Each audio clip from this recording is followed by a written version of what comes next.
और who cares भाई, तेरे से भी ठीक है, मैंने गलती किया था 6 महीने पहले, तेरे से भी माफी, ठीक है। चोदुपम ने मुझे सॉरी बोल दिया, बात शायद यहीं खत्म हो जानी चाहिए। बट मेरे अंदर चुल है, मेरे अंदर चुल ये है कि मुझे सामने वाले में परिवर्तन लाना अच्छा लगता है। परिवर्तन भी दो तरह के हो सकता है, या तो रेबीज वाले कुत्ते की तरह अपनी इंस्टाग्राम स्टोरीज पे 10-10 स्टोरी डाल रहा है जहाँ पे वो दिखा रहा है लोगों को, लोग मैं कितना बड़ा विक्टिम हूँ, मेरे ऊपर अत्याचार हो रहे हैं, मैं तो सही बोल रहा था, हम तो देवियां मानते हैं लड़कियों को। संस्कृति और सभ्यता यहाँ की वर्ल्ड में नंबर 1 पे, क्यों?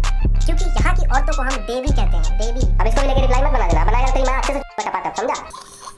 या फिर दूसरा, वो अपनी गलती माने और फिर उसके बाद भाई भाई करके अप्रोच करे कि भाई देखो गलती हो गई, आई एम सॉरी, जो भी कुछ हुआ पहले हुआ, छोटा भाई समझ के माफ कर देना। अगर जेन्युइन अपॉलॉजी आई होती तो मैंने वो चीज खत्म कर दी होती, क्योंकि अगर जेन्युइन चीज आती है तो तुम समझ सकते हो कि हाँ भाई आदमी सुधर गया, बट इस केस में नहीं, कुत्ते की पूंछ कभी सीधी नहीं होती। आइए बात करते हैं हमारे प्रिय धूम्रपान पान थूक के बारे में, जो हमारे समाज का कैंसर है। अगर आपको नहीं पता ये महाशय कौन है, तो इन्होंने अगस्त 2020 में एक वीडियो बनाई थी मुझे धमकी देते हुए कि मैं तेरे घर आ जाऊंगा और तेरी माँ में ये कर दूंगा और वो कर दूंगा। ये ठंडी का बच्चा है, मादर हु केयर्स, तेरी माँ हमें ऐसे ही कभी मैं तेरी माँ चाहता हूं इस वीडियो में, तो तेरी माँ की मैं दिखा डालूं, तेरा केयर करता है तेरा कोई। अब इसको भी लेकर रिप्लाई मत बना देना, बनाया तेरी माँ अच्छे से पटापट, समझा? इन्हें बड़ा कूल महसूस हुआ होगा उस टाइम ये सब करते हुए। विदिन 5 मिनट मैंने एक स्टोरी डाल के और इसको डीएम करके डायरेक्ट इन्फॉर्म कर दिया कि बेटे अगर तुझे मुझे धमकी वगैरह देनी है तो एक काम कर, मुझे अपनी डिटेल्स वगैरह दे दे, जिससे मैं भी अभी सख्त कार्यवाही कर पाऊं। मैंने जब इन महाशय को कन्फ्रंट किया, इन्होंने अपनी वीडियो उड़ा दी, इसलिए नहीं कि इनको महसूस हुआ कि इन्होंने कुछ गलत किया है या फिर इनको शर्म आई वो चीज करने के लिए, बल्कि इसलिए क्योंकि इनका गूदा या फिर मलाशय 4 फीट का हो गया फटके। उसके बाद भी लेकिन इनकी चौड़ और अकड़ रुकी नहीं, बदतमीजी से रिप्लाई करता रहा है मेरे को डीएम में कि कहाँ रहता है तू, मिल ले, ये वो वर्क करके। मैं पूरी जिंदगी यूपी में रहा हूं, ऐसा नहीं है कि पहली बार धमकियां आ रही हैं। तो जब सामने वाला बोलता है हाँ भाई कहाँ मिलना है और क्या करना है,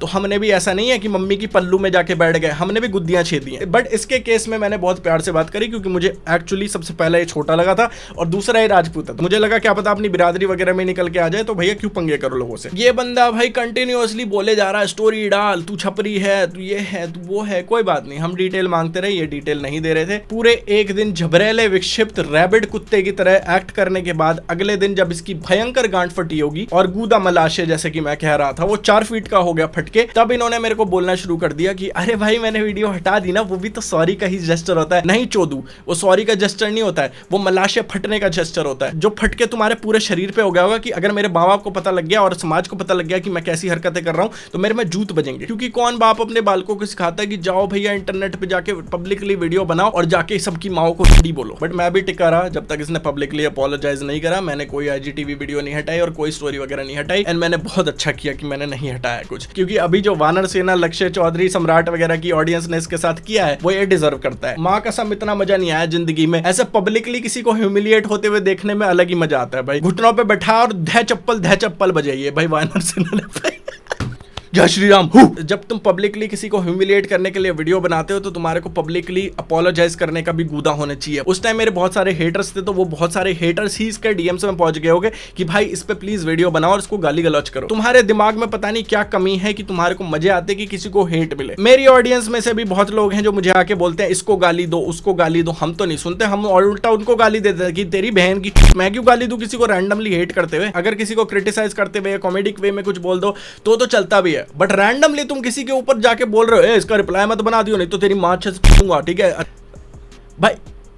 Who hurt you? किसने पैदा करा तुम्हारे को बहनचोद? सुअर ने? अगर तुम्हारे को वो वाली वीडियो देखनी है जहां पे भयंकर गाली गलौच मचा रहा था तो तुम जाके देख सकते हो, मैं लिंक डाल दूंगा डिस्क्रिप्शन में, ठीक है। इसने एक अभी रिसेंटली एक अपॉलॉजी वीडियो बनाई थी जो इसने हटा दी, क्योंकि शायद इसकी आत्मा जल गई होगी अंदर से ये एक्सेप्ट करने में कि इसने कुछ गलत किया था पहले। ऑनेस्टली पहले भी मैंने इस पे कभी कोई वीडियो नहीं बनाई थी क्योंकि मुझे लगा था ये शायद बच्चा सुधर जाएगा। एक्चुअली मैंने अपने छोटे भाई जैसा इसको माना था और माफ कर दिया था, मैंने चीजें जाने दी थी। ऐसा नहीं है कि मैं इस पे क्लाउट नहीं ले सकता था। अगर मैं पहले भी वीडियो बनाता तो ये पहले भी वीडियो पॉपुलर हो सकती थी। सम्राट और न्यूज बॉय इसकी वीडियो पहले भी देख चुके, तो ऐसा नहीं है कि मेरे को सपोर्ट नहीं मिल रहा था पहले, मुझे सपोर्ट पहले भी मिल रहा था। But the only thing was कि मैंने कभी कोई क्लाउड के लिए एक्शन नहीं लिया इस पे। लेकिन कुछ हफ्ते पहले और लास्ट मंथ जब मैंने इसका चैनल दोबारा खोल के देखा, मैंने देखा कि भाई साहब बिल्कुल नहीं बदला बंदा। रील्स पे नंगा नाच करके शो ऑफ करोगे तो तुम्हारी बहन भी बके जा रहा है लड़कियों के बारे में, ऊट पटांग क्या पहनती हैं, क्या करती हैं। एक साइड अपने इंडियन कल्चर की नॉलेज दे रहा है हमारे को और दूसरी साइड लड़कियों पे भाई ऊट पटांग बके जा रहा है। संस्कृति और सभ्यता यहाँ की वर्ल्ड में नंबर 1 पे, क्यों?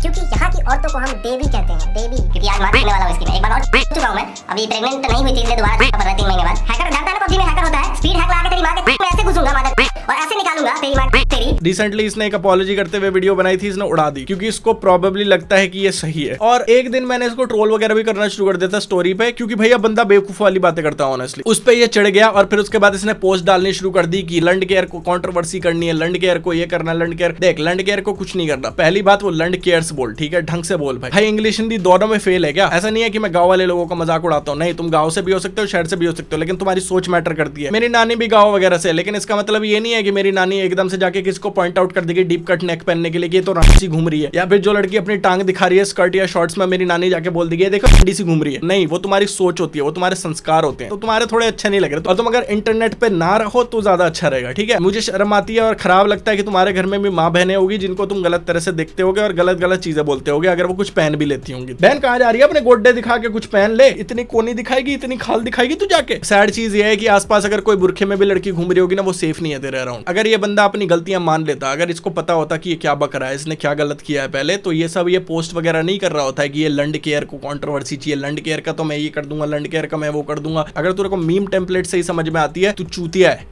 तू जानता नहीं है लेकिन तू है, तेरे को पता नहीं है लेकिन तू है। मुझे तो सबसे ज्यादा हंसी आई, कह रहा था लंड केयर को कौन सपोर्ट करेगा, लंड केयर लंड केयर लंड केयर। वानर सेना और बाकी लोगों ने मिलकर इतने थप्पड़ बजाए ना इसमें, सारी ऑडियंस ने मिलकर पतलून उतार के ऐसे हो पप्पी शेम करा ना कि मजा आ गया। माँ कसम, पब्लिकली अपमान हो तो ऐसे हो, मजा आ जाए। जय श्री राम। फनी चीज इतनी है कि इसने अपॉलॉजी वीडियो निकाली थी अपनी, जिसमें इसने 7 ऐड लगा रखे थे। बहुत हंसी आ रही थी मुझे देखते हुए। मेरी ऑडियंस में छोटे छोटे बच्चे हैं, वो तक नोटिस कर लेते हैं कि भाई ये कितना घिनौना आदमी है। जो भी हु केयर्स या वानर सेना वाले लोग हैं ना यार, भाई मोए माफ कर दो भाई, मेरी जवान कट गई भाई, मेरा भूसा निकल गई, मेरी जवान टूट गई यार। Not really. और साथ ऐड देखो तुम्हारी बहन की। ऐसे कपड़े पहनना नहीं सिखाया और ऐसे कपड़े पहन के रील्स पे ये करना नहीं सिखाया, तो रहने दो मुझे गवार और गांव में ही रहने दो। अब इसकी ज्यादा मैं वीडियो नहीं दिखाऊंगा क्योंकि भैया घिन आने लगती है मुझे इसकी वीडियो देख के। बट इसकी वीडियो में मोस्टली पॉइंट्स यही है कि लड़कियां क्या पहनती हैं, लड़कियां क्या करती हैं, लड़कियां ये लड़कियां वो, घूम फिर के पूरी चीज लड़कियों पे डाल रखी है कि भैया लड़कियां हैं, लड़कियों की गलती है, तुमने ये पहन लिया तो तुम्हारी गलती, तुमने ये कर दिया तो तुम्हारी गलती। इतनी हंसी आ रही थी कि ये मोरल पुलिसिंग कर रहा था। हम उस देश से हैं जहाँ पे लड़कियों को पूजा जाता है। अबे लड़कियों को पूजा जाता है, फिर ऐसी ऐसी चीजें क्यों बकता है लड़कियों के बारे में तू? रोज पूछता हूँ तेरी बहन को, पूछना जाके। बड़े हिपोक्रेटो पांथुक जी, लड़कियों को देवी समान मानते हैं, लेकिन टिकटॉक या रील्स पे अगर लड़कियां होंगी तो ऊट पटांग बक देंगे उनके बारे में। बड़े हिपोक्रेटो पांथुक जी। ये बात करता है कि लड़कियों के कपड़ों से और वेशभूषा से पता लगता है कि भैया उनका चरित्र क्या है और वो कैसी हैं। हम उस देश से हैं जहाँ पे साड़ियां पहनी जाती हैं, हम उस देश से हैं जहाँ पे घाघरा चोली पहनी जाती है। हमारे यहाँ भी ऐसे कपड़े हैं जो रिवीलिंग है, इसलिए तुम लड़कियों को लहंगा, घाघरा चोली और साड़ी वगैरह में देखते हो और गंदी नजरों से देखते हो। बुद्धि जितनी है ना उतनी रखो, ठीक है? ज्यादा स्मार्ट मत बनो अपने आप को। समाज में कौन क्या है और क्या पहन रहा है वो मत देख, अपनी घिनौनी सोच बदल पहले। आ गया मोरल पुलिसिंग करता हुआ, दूसरों को सुधारेगा ये। इसने एक गाली वाला पॉइंट भी बोला था कि सब गाली देते हैं, सब बोलते हैं विमेन की रिस्पेक्ट करो, बहन की चूत, विमेन की रिस्पेक्ट करो, मादर चोद, ये वो वगैरह। सुन बे अनपढ़, सेंटेंस में एक गाली होना एक स्लैंग भी हो सकती है। उसका ये मतलब नहीं है कि कोई बहन चोद देगा तुम्हारी आके। बट जब तू एक पब्लिकली वीडियो डालता है कि तेरी माँ तेरी ये, तेरा माँ ये कर दूंगा वो कर दूंगा, दैट इज डिफरेंट। वहां पे वो स्लैंग नहीं, और वहां पे अपने आप को सुधरा हुआ बन के मत दिखा। ये बोलना कि चोदुपम जैसे चूतिए जब मुंह खोलने लगते तो मेरा मन करता थप्पड़ मार दूं, और ये बोलना कि मैं चोदुपम तेरे घर आऊंगा और तेरे खींच के थप्पड़ मारूंगा 4-5 में, बहुत बड़ा डिफरेंस होता है। अगर इस वाले एग्जांपल से भी समझ नहीं आया तो प्लीज पागल खाने में अपना दाखिला करा लो, अच्छा रहेगा समाज के लिए। ये बंदा ऊट पटांग बातें करता है, बेवकूफ वाली बातें करता रहेगा, पता नहीं क्या कल्चर ट्रेडिशन के बारे में बात कर रहा है, जैसे ये बड़ा कल्चर ट्रेडिशन फॉलो करता है। यही बंदा वो होगा जो भैया दीवारों पे थूकता होगा, मुंह देता होगा, बाहर जाके धरती माँ को पूछता होगा, लेकिन वहीं पे कूड़ा फैला देता होगा। तुम हो कैंसर, तुम नहीं सुधर सकते। इसने एक पोस्ट डाल रखी थी कि अब मैं कराऊंगा कंट्रोवर्सी, लड़केर्स की औकात दिखाऊंगा। देख भाई, औकात लिखना होता है तो ढंग से लिख लिया कर। इस बंदे की बुद्धि, IQ, लुल्ली और सोच सभी छोटी है, तो भाई समझाने का कोई फायदा नहीं है। मैंने लास्ट टाइम ट्राई किया था कि भैया इसको समझा देता हूँ, मैंने थोड़ा ट्रोलबाजी करी इसको DM वगैरह में, तो एक दिन चिढ़ता है, एक दिन अगले दिन प्यार से बात करता है, तो मुझे लगता है मेंटल है। बट अगर माफी की बात हो तो मैंने इसे पहले भी माफ कर दिया था और मैं अब भी माफ करता हूँ, कोई बात नहीं, जो जैसा है होने दो। बट एक बात मैं बहुत क्लियरली बोल देता हूँ, इसने अपॉलॉजी हटाई क्योंकि इससे शर्म आ रही होगी कि मैं गलत हूँ। बट कोई बात नहीं, महीनों पहले तूने बोला था लंड तेरा कोई केयर नहीं करता, और अब वानरों ने इतनी भयंकर बजाई तेरे में कि तूने एक्चुअली अपॉलोजाइज कर लिया पब्लिकली, तो I am fine with it, ठीक है, कोई बात नहीं। तेरे मुंह से निकलवा तो ली मैंने अपॉलॉजी। एक बकचोद माफिया करके भी एक बंदा था जिसने मेरे ऊपर मल्टीपल वीडियोस बनाई है ऊटपटांग मेरे ऊपर बकते हुए। मैंने उससे भी एक बार DM में बात करी थी और उसका भी ऐसा सही रिस्पांस था, वो भी चिढ़ रहा था, कर रहा था मेरे ऊपर। मुझे लगता है लास्ट मंथ की बात है, उसने मुझे भी DM करा था और उसने बोला था कि भाई छोटा भाई मान के मुझे माफ कर देना, I was wrong about you. अब वो उसने जेन्युइनली अपॉलोजाइज करा या नहीं मुझे फर्क नहीं पड़ता, बट उसने अपॉलोजाइज किया and you know I am fine with that. अगर वो पब्लिकली अपॉलोजाइज करता किसी प्लेटफॉर्म पे तो I would treat him even better, but ठीक है कोई बात नहीं। एटलीस्ट DM वगैरह में उसने बोल दिया कि हाँ ठीक है, यू नो सॉरी भाई। पता नहीं चोदुपम भाई इतना लंड केयर क्यों करते हैं, क्या पता वो मेरे लड़के के बारे में केयर करते हैं और चूसना चाहते हैं। सॉरी भाई, नहीं मिलेगा। रही बात धमकी वगैरह देने की, जितना तुम चौड़ते हो कोई बात नहीं, अपने घर में चौड़ देना। कहीं बाहर निकल के अगर तुम किसी वानर सेना वाले के सामने कुछ धमकी दे दोगे, ऐसा ना हो जाए कि एक थप्पड़ मारे और लंड से लंडन कर दे तुम्हारा। मुझे जो बोलना था इस घिनौने बंदे के बारे में मैंने बोल लिया। अगर वीडियो तुम्हें अच्छी लगी तो लाइक एंड शेयर जरूर करना, सब्सक्राइब करना घंटी दबा के, क्योंकि अगर घंटी नहीं बजेगी तो वीडियो नहीं दिखेगी। इंस्टाग्राम पे फॉलो करना मत भूलना, क्योंकि अगर यूट्यूब की तुम्हारे को नोटिफिकेशन नहीं मिलेगी तो इंस्टाग्राम पे तुम्हारे को पोस्ट देख के पता लग जाएगा कि भाई ने वीडियो डाली है। आशा करता हूँ धूम्रपान पान थूक जैसे बंदे को श्री राम सद्बुद्धि दे। And with all that said, I will see you guys at the next video. अगली बार तक के लिए जय श्री राम बोलते रहना।